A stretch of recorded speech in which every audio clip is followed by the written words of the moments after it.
Connaissez-vous le livre des louanges? Sefer Teilim, le livre des louanges, le livre des psaumes. Vous savez, ce bref passage qui répond à la première lecture le dimanche à la messe ou aussi chaque jour de l'année liturgique.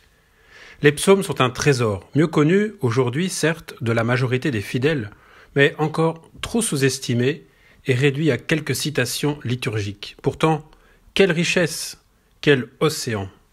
Tiens d'ailleurs, de mémoire, quel psaume connaissez-vous spontanément? En connaissez-vous par cœur tel ou tel? Appréciez-vous certaines images ou certains mots, certaines expressions qui reviennent dans ces louanges? Psaume, Mizmor le David. Certains sont connus à travers le patrimoine liturgique, en chant grégorien, d'autres dans le riche héritage musical. Comment ne pas penser au fameux Miserere d'Allegri, ou au Dixit Dominus de Monteverdi de Handel, au Laudate Dominum de Mozart. Dans la création liturgique récente, tout le monde a entendu le psaume du bon pasteur. Le Seigneur est mon berger, rien ne saurait me manquer. Les communautés nouvelles et les artistes du renouveau liturgique postérieur au Concile Vatican II ont créé des mélodies qui nous aident à fixer dans notre mémoire les mots de la louange dans toutes ses tonalités. Les psaumes forment un livre qui nous vient du peuple juif. Ils ont largement inspiré les auteurs du Nouveau Testament. Ce dernier est truffé de versets qui nourrissent par exemple les narrations de la Passion du Christ ou les prédications des apôtres dans le livre des Actes, ou encore les développements doctrinaux de saint Paul, sans parler du livre ultime, la Révélation, l'Apocalypse. Le Sefer Teilim, le livre des psaumes, fait partie de la troisième partie des écritures juives, les Ketuvim, les autres écrits. On les trouve donc après la Torah, qu'on appelle aussi le Pentateuque. On connaît bien les titres, Genèse, Exode, Lévitique, Nombre et Deutéronome. Entre la Torah et les Ketuvim s'intercale la masse des livres prophétiques, les Nevi'im. Pour le peuple juif, les livres prophétiques comportent à la fois les livres à dimension historique, les livres de Samuel, et ce que les chrétiens appellent en propre les prophètes, les incontournables Isaïe, Jérémie, Ézéchiel, Daniel, puis ceux qu'on appelle les petits, car leurs écrits sont de taille réduite, Amos, Osée ou encore Jonas, voilà. D'où viennent les psaumes? C'est difficile d'être précis. La tradition juive puis chrétienne les attribue unilatéralement, dans la tradition, au roi David. Il est facile de comprendre pourquoi. David, le bien-aimé, reste le roi qui chante armé de sa lyre. Mais comment pourrait-il chanter des événements dont certains lui sont largement postérieurs? Mais là n'est pas le problème. La figure biblique de David inspire une manière de situer les louanges du Seigneur. Elle donne corps à ses chants, pas davantage. En fait, le recueil actuel que constitue le psautier n'est pas attribuable à une seule époque. On peut dire qu'il est le fruit d'un long processus de rédaction dans lequel tradition, mémoire, transmission, relecture s'interpénètrent. Certains psaumes ne varieront pas, alors que d'autres verront, au fil des siècles, leur expression initiale reformulée à la lumière d'expériences ou d'événements ultérieurs. Une réflexion priante conduira parfois à donner au texte hérité des pères un souffle nouveau. On repère au fil de certains psaumes des remaniements, des ajouts, des modifications révélateurs d'un renouvellement de compréhension. Aux origines, dès la période de la royauté, vers l'an 1000 avant Jésus-Christ, existaient certainement des pièces chantées qui ont pu constituer le noyau de collections destinées à différents usages, liturgiques ou guerriers. On en repère des traces ici ou là, surtout dans les titres. Si certains psaumes sont anciens, nombre d'autres n'ont été composés que pendant et surtout après le retour d'exil. À noter que les psaumes ne sont pas la seule littérature de louange dans la Bible. Dans l'Ancien et dans le Nouveau Testament, l'Écriture fournit d'autres cantiques, de Moïse, de David, d'Anne, de Judith, de Tobie, cantiques de la Vierge Marie, le fameux Magnificat, de Zacharie, le Benedictus, de Siméon et bien d'autres. Mais n'alourdissons pas cette mise en route. Sefer Teilim, livre des louanges. Est-ce que vous connaissez le mot qui ouvre ce grand livre? Vous vous rappelez? C'est une béatitude. Heureux. Heureux l'homme qui ne prend pas le parti des méchants, ne s'arrête pas sur le chemin des pécheurs et ne s'assied pas au banc des moqueurs, mais qui se plaît à la loi du Seigneur et récite sa loi jour et nuit. La Torah du Seigneur, l'enseignement du Seigneur. Et le dernier mot, eh bien devinez, Alléluia, louez le Seigneur. Plus exactement, que tout ce qui respire loue le Seigneur, Alléluia.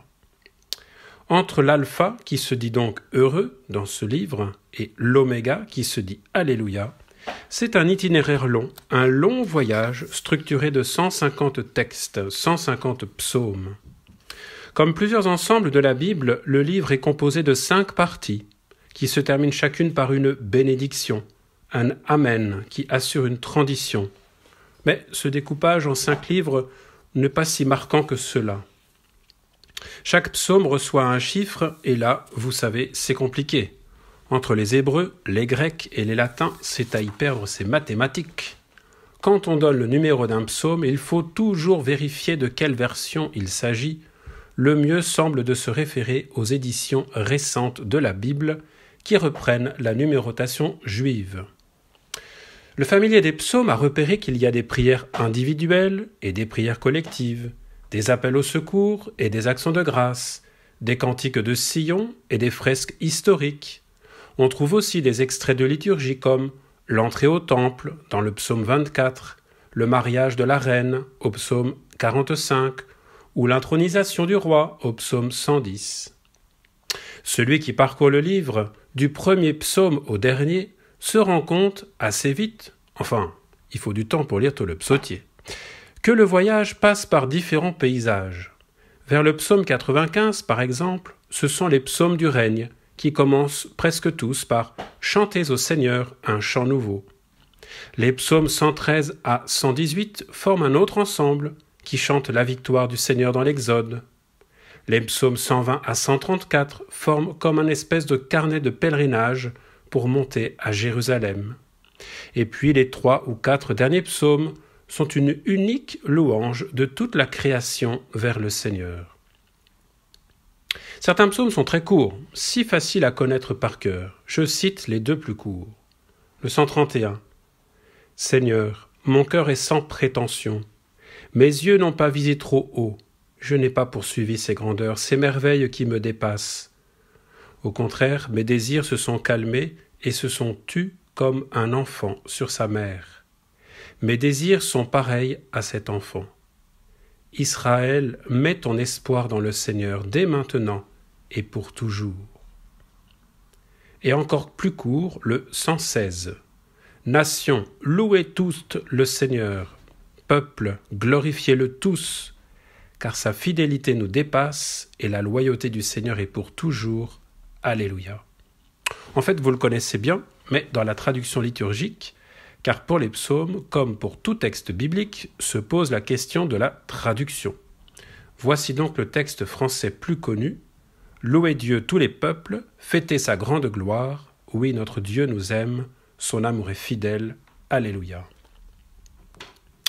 Voilà pour les plus courts. Le plus long, le 119, est une magnifique méditation de 22 strophes sur la loi, la Torah du Seigneur. Chaque strophe comporte 8 versets, faites le calcul.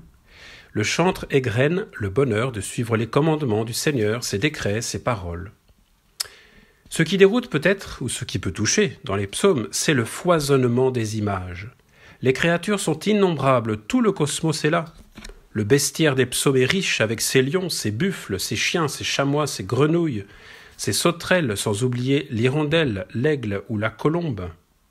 Le ciel tient une grande place avec ses étoiles, ses nuages, ses éclairs, son soleil, sa lune, mais la terre aussi, avec les déserts, les sources, la grande mer et les fleuves, les champs labourés, les jardins odoriférants, le cèdre du Liban, l'olivier, la vigne, le palmier.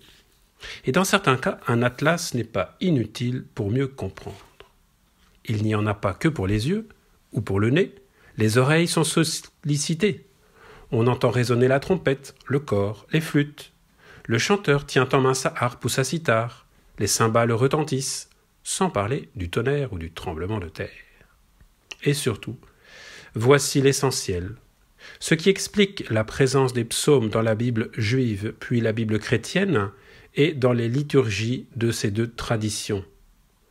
Toutes les notes qui traversent la vie psychologique et spirituelle apparaissent dans les psaumes, de la tristesse la plus sombre à l'allégresse la plus légère, un véritable arc-en-ciel. Souvent, un psaume est en soi un voyage, un itinéraire. En le connaissant bien, le lecteur, le croyant, repère le centre, le point de bascule, ou les articulations qui rendent vivante la prière. Les mots lus deviennent alors les mots de la prière, personnelle, intime.